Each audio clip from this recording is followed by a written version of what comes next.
That I've come to realize is that my brain tends to prefer to not memorize much, but try to figure out as much as possible. I like to try to problem solve. Some people are very good at memorizing. I always found memorizing to be not my best style of learning. With organic, there's just a lot of memorization. You just have to remember a whole lot of information. Where with the rest of chemistry, you know, you learn a couple of equations, you can derive other equations or figure things out pretty easily if you can do some math.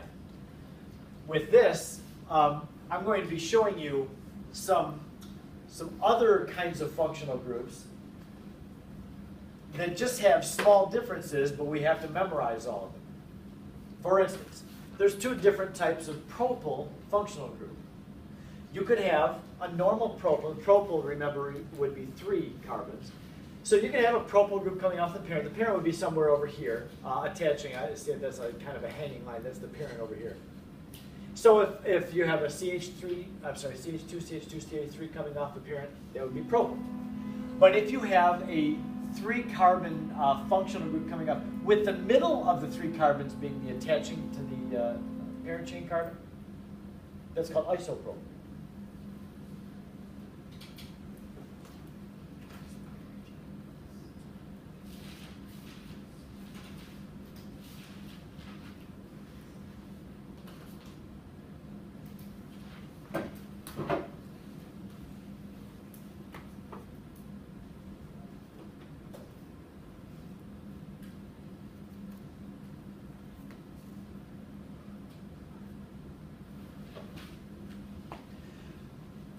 Now behind the shade, I've got a few of the butyl functional groups. It turns out that there's 4 of them. They're all different, subtly different. So I just apologize for this because organic has a lot of, I don't know, little minute things that we just have to know. Do you remember having to learn this? The butyl ones too, sec-butyl and iso? Okay, so if you have just a butyl, sometimes it's called N-butyl, N for normal, because you've got 4 carbons just coming off the parent, all in a straight chain. Those are nice, that's just called butyl.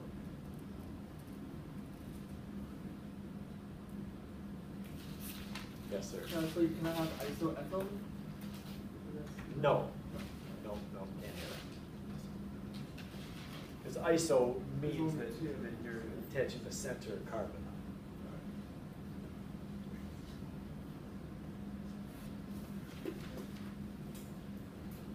So this is N-butyl, or just butyl.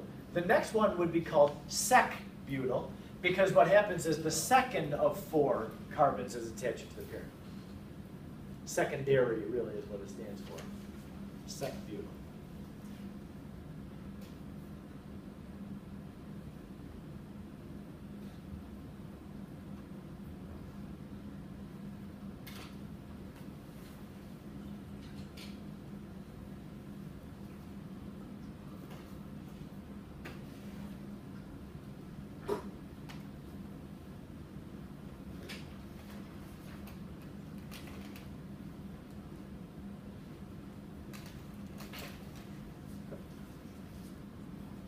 The next one I think is the toughest to remember. This one is isobutyl.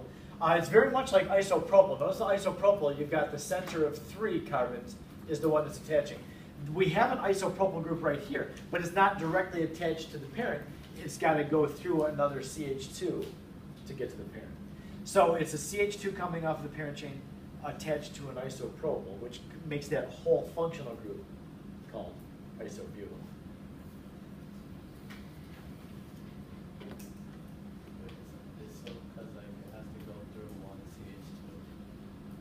Well, you notice the isopropyl, how you've got 3 carbons and the middle of the 3 is the one that's attaching to the parent. It's the same kind of thing here. You've got an isopropyl, that's that right there with the middle carbon attaching, but it's not attaching directly to the parent. It's attaching to a carbon which is attached to the parent. So you've got 4 carbons out here as a functional group called isobutyl.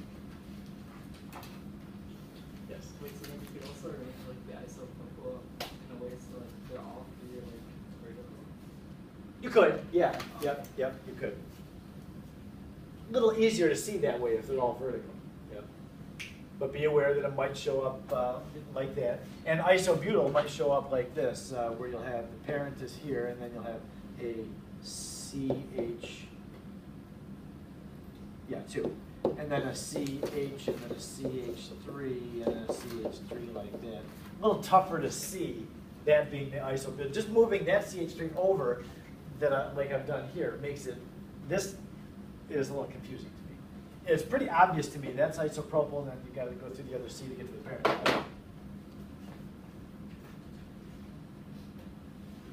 I don't know, these are all very difficult for me. I have a hard time remembering. Yes? How do you decide whether Ellen? Okay. How do you decide whether it's propyl or butyl? Well, the propyl is just a branch of 3 carbons. Butyl is going to be, remember this hanging bond there, that's what the parent is, that's the parent. So you've got a parent over here, and then a carbon coming off of it, which is attached to this isopropyl group. There's 4 in that branch, so it's got to be some butyl. There's only 3 in this branch, it's got to be some propyl. Yeah, there's just 2 carbons coming off with ethylene. And nothing unusual about that. So the CH3 on the CH3 for isopropyl would still be isopropyl. Say that again? If you put, so you know CH3 is coming off the CH? Yeah. Yeah. No, the other one. That one? Yeah, if you put that on the CH3, it would still be. It's not possible. If, well, you would, C's can only make 4 bonds, but That changes CH2. no, the answer though is, Darth, no. It would be that. It would just be propyl because you'd have the C, C, and then another C on it, even if it's coming down off of it. I got it. Hold up. This is confusing, and don't even let these guys make you feel dumb. I mean, it's confusing. There's no doubt. All right, now this one is my favorite of all the butyl ones. It looks like a flower to me. You've got an attaching carbon to the parent, and it's got 3 methyls on it. Isn't it kind of flowery? You like flowers, don't you, Siddharth? Yeah. Me too. He's a flower.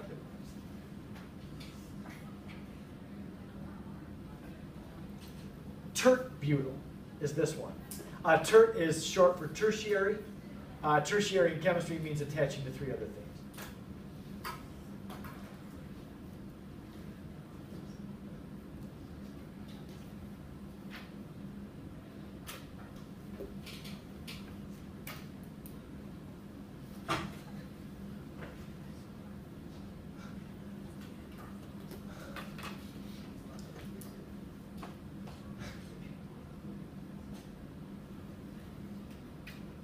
I don't have any examples of these on the lecture notes, but I will assure you that in the homework, the assigned problems in the homework, you'll run across some of these isobutyl or secbutyl or whatever. They're annoying, as I said. I'm not in love with everything that we do here. It's hard to remember all of them. And we fly through this material. You know, if we didn't have so much chemistry to cover, I'd love to spend like 10 weeks on just organic chemistry, but. And that would make it much nicer for you because we wouldn't feel like we're having to cram everything. And every day, you know, as we go through this, you'll think, oh yeah, okay, I get that.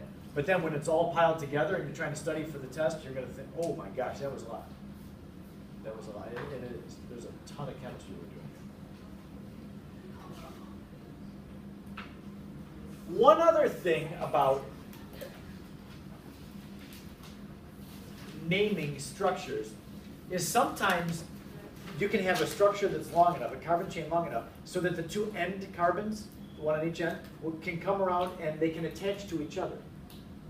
And that would make like a ring compound. They're known in chemistry as cyclic compound. Because the cyclic, they don't really have an end.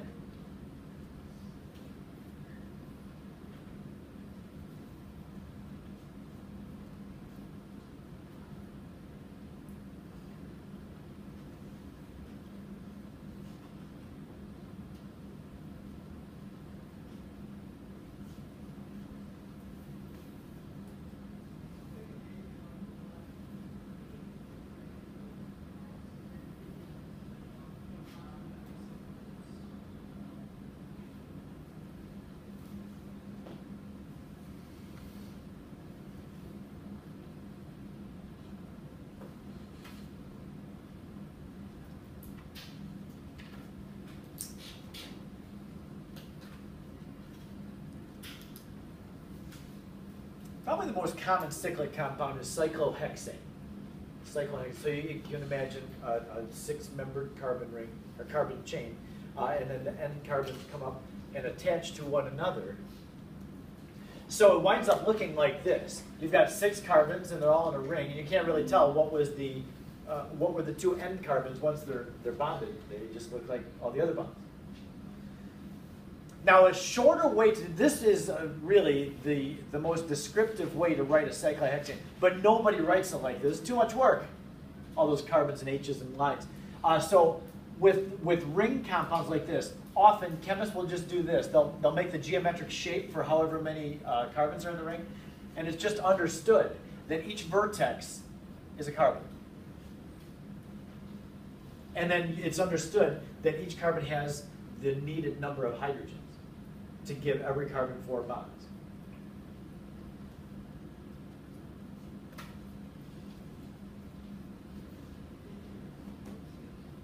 Yes? Wait, so there's always going to be like H's all around? Yes. Yeah, there always are.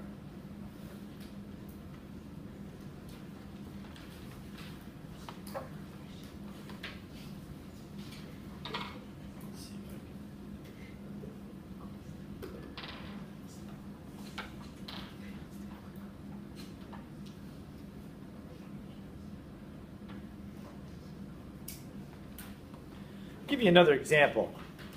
This is a pentane molecule. CH3, CH2, CH2, CH2, CH3. 5 carbons in a chain, pentane. Cyclopentane happens when the end carbon on each side is able to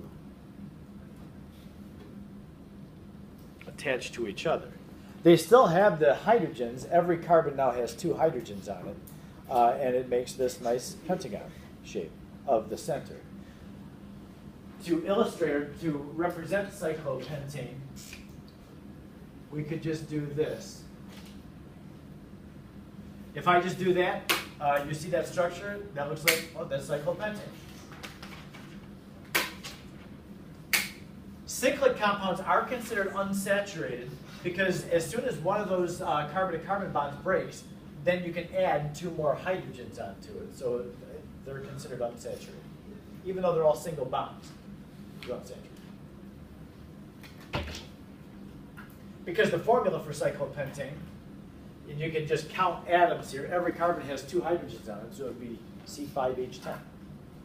And that's unsaturated because if you have 5 carbons, if it's saturated, the H is going to be 2N plus 2, right? So pentane was C5H12, but now that the 2 N carbons have attached, it has lost 2 hydrogens. All right, so and cyclohexane is a hexagon.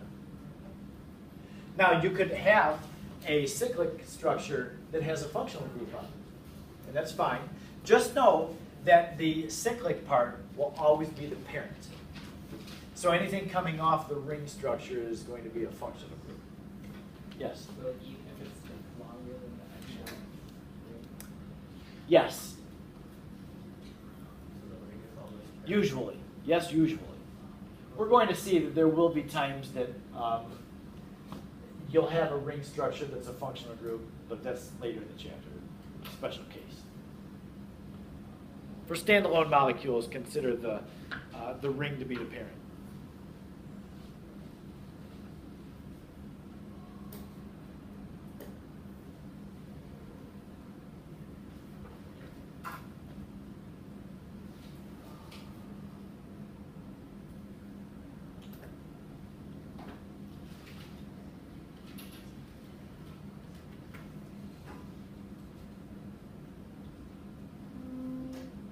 So for methyl cyclopentane, this thing right here, if this is the parent, the cyclopentane part, would you agree that this carbon right here is carbon number 1 in the ring?